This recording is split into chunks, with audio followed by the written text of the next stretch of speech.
मुलांच्या परीक्षा चालू झाल्या आहेत। मुलांना अभ्यास करताना किंवा पेपरहून आल्यावर किंवा पेपरला जाताना अगदी पोटभरीचं अशी पनीर चीज आलू फ्रँकी आपल्याला आज बनवायची आहे आणि ती खूप सुंदर लागते। घरच्याच साहित्यात आपण आज फ्रँकी मसाला पण बनवणार आहोत। तर नमस्कार, मी अनिता केदार रेसिपीज मराठीमध्ये तुमचं मनापासून स्वागत आहे। तर चला आज आपण बघूया पनीर चीज आलू फ्रँकी। गव्हाच्या पिठापासून पनीर चीज आलू फ्रँकी बनवण्यासाठी इथे मी घेतलंय 2 कप गव्हाचं पीठ।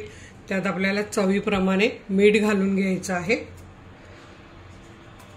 1-2 चमचे तेल घालायचं आहे आणि चपातीच्या पिठासारखं हे पीठ मळून घ्यायचं आहे। आधी मीठ आणि तेल मिक्स करून पाणी घालून आपल्याला हे चपातीच्या पिठासारखं पीठ भिजवून घ्यायचं आहे। आणि गव्हाचं पीठ घेतलं आहे।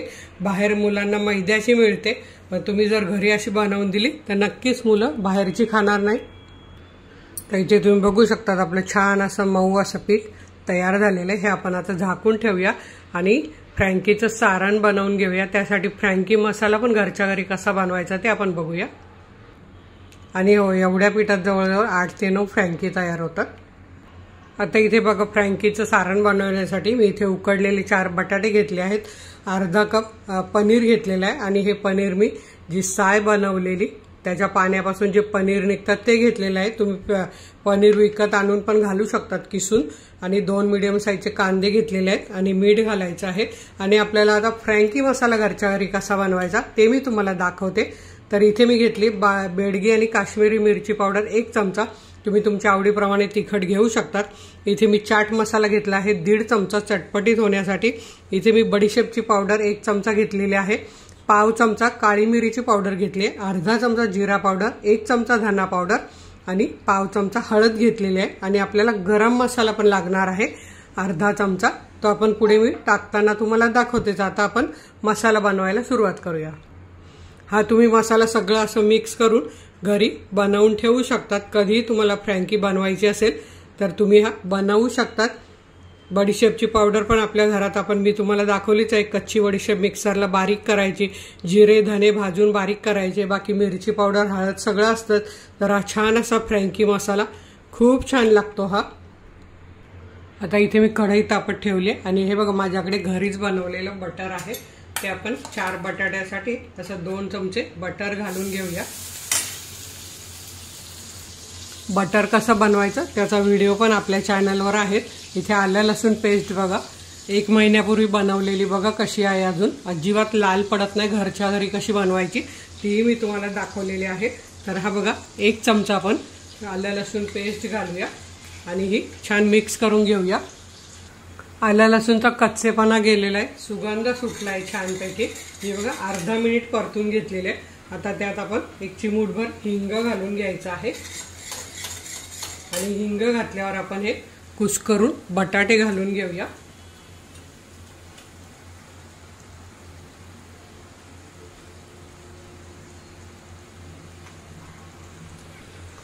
आता या उकडलेल्या बटाट्यामध्ये आपण हा फ्रँकी मसाला घालून घेऊया आणि हा बरोबर 4 चमचे झालेला आहे। 4 बटाट्यांसाठी हा 4 चमचे मसाला घालून घ्यायचा आहे आणि त्यातच आपल्याला पनीर पण घालून घ्यायचं आहे। तुम्हाला पनीर नको असेल नाही घातलं तरीही चालेल। चवीप्रमाणे मीठ घालून घ्यायचं आहे आणि आता हे सगळं मिक्स करून घ्यायचं आहे। आता इथे आपल्याला बघा सगळा मिक्स झालाय मसाला। आता घालायचा आपल्याला, गॅस बंद करायचा मिक्स झाल्यावर आणि मग घालायचा आपल्याला हा गरम मसाला जो घरी बनवलेला आहे। याचा व्हिडिओ पण आपल्या चॅनलवर आहे। छोटा अर्धा चमचा थोडीशी कोथिंबीर घालायची आहे आणि हे पुन्हा छान मिक्स करून घ्यायचं आहे। तर आपलं फ्रँकीचं सारण पूर्णपणे चटपटीत मस्त तयार झालेलं आहे। आता आपण चपात्या कशा लाटायच्या आणि पुढे हा मसाला कसा भरायचा ते पण मी तुम्हाला दाखवते। त्याआधी अजून एक आपल्याला चपातीला सॉस लावण्यासाठी ते काय काय घालून बनवायचं तेही आपण बघूया। आता इथे बघा, मी घरी बनवलेला टोमॅटो सॉस घेतलेला आहे। हा बघा, असा मी घरी 5 मिनिटात बनवून ठेवते, कारण माझ्या मुलांना बाहेरचा आवडत नाही। आणि त्यात आपल्याला घालायची आहे शेजवान चटणी। तर हा 2 चमचे सॉस आहे, तर 1 चमचा शेजवान चटणी आपल्याला इथे घालून घ्यायची आहे। आणि यात घालायचं आपल्याला मेयोनीज 1 चमचा। हा असा मिक्स सॉस जर लावला ना तर खूपच छान फ्रँकीची चव येते। तर हा आता आपल्याला मिक्स करून घ्यायचा आहे सगळा एकजीव करून घ्यायचा आहे। आता आपण चपाती लाटायला घेऊया। आता इथे आपण एकदा हे पीठ मळून घेऊया छानपैकी। खूप छान भिजलेलं आहे आणि बघा छान मऊ झालेलं आहे आपलं। आता यातला काय करायचं आपल्याला, फक्त लिंबा एवढा गोळा आपल्याला घ्यायचा आहे आणि अशा मध्यम आकाराची पातळ चपाती अशी लाटून घ्यायची आहे। तर मी आता लाटताना काय दाखवत नाही कारण सगळेच घरी चपात्या करतात, तर मी ही लाटून घेते आणि दाखवते।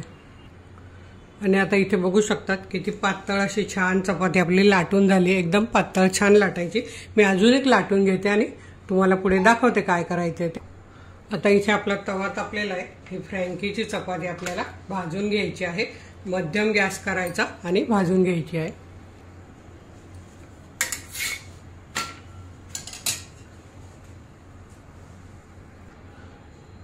तर ही बघा दुसऱ्या साइडने पण भाजली। ही आपण काढून घेऊया आता आणि दुसरी चपाती टाकूया।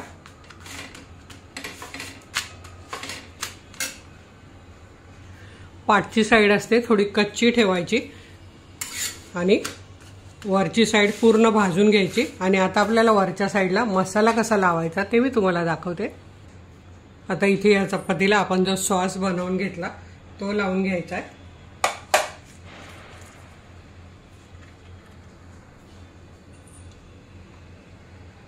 हे बघा सगळीकडे छान मसाला लावून घेतलाय।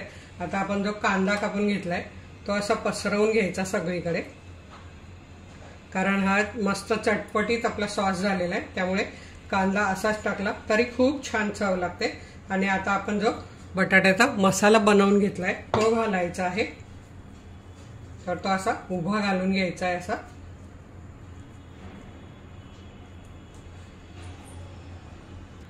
आणि हा बटाट्याचा मसाला गरमच ठेवायचा आहे। याचं कारण मी तुम्हाला सांगते, गरम असल्यामुळे काय होतं आपलं चीज मेल्ट होतं। तर असं किसून घ्यायचं आहे चीज सगळीकडे। तुम्हाला आवडत असेल तर घाला, पण आजकाल मुलांना हे खूप आवडतं, त्यामुळे असं चीज किसून घ्यायचं। तुम्ही मोझरेला चीज सुद्धा घालू शकतात। तर हे बघा सगळीकडे मी चीज किसून घेतलेला आहे। आता ही अशी चपाती आपल्याला फोल्ड करायची आहे आणि आता हिला तव्यावर आपल्याला बटर लावून भाजून घ्यायचे। तर आता आपल्याला ही तव्यावर ठेवायची आहे आणि भाजून घ्यायची आहे। खूप छान लागते ही। त्याला बटर लावून घ्यायचं आहे आणि दोन्ही साइडने भाजून घ्यायची आहे। थोडीशी कुरकुरीत आतून चटपटीत अशी खूप छान ही फ्रँकी लागते। तर आता मी अशी ती काढून घेते थोडीशी भाजल्यावर, म्हणजे चीज पण आतलं वितळतं आणि ही छान लागते।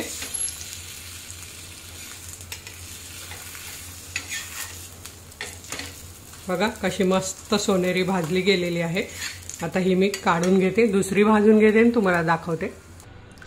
तरी बघा घरच्या साहित्यात चटपटी टेस्टी अशी फ्रँकी तुम्हाला कशी वाटली नक्की कमेंटमध्ये कळवा। व्हिडिओला लाईक करा, आपल्या मित्रमैत्रिणींना शेअर करा। वेळात वेळ काढून व्हिडिओ बघितल्याबद्दल तुमचे मनापासून धन्यवाद। अशाच माझ्या छान छान रेसिपी बघा, बनवा, खा आणि हेल्दी राहा। धन्यवाद।